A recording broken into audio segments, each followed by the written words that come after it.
Ladies, let me give you some insight on your man just on one little small angle.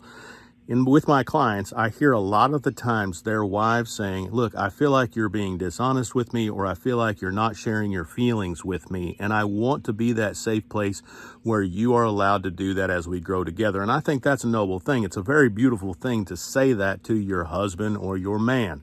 But here's the deal. From day one, from Jump Street, when we are just little tykes, we're taught not to cry, and we're taught not to feel emotions. We're taught to be tough.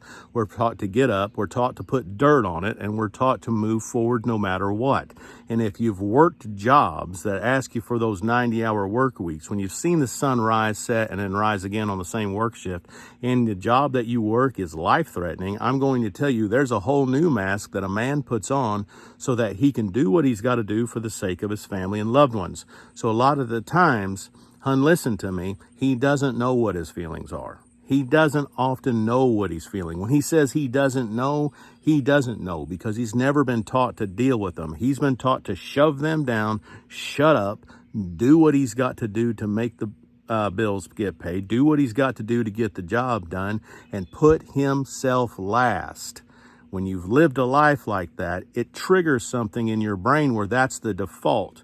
So when he says, I don't know what I'm feeling, or if you ask him, you say, what's wrong? And he says nothing. He really believes it's nothing, even though that you can tell he's hurting and dissatisfied. Hang in there with him, okay?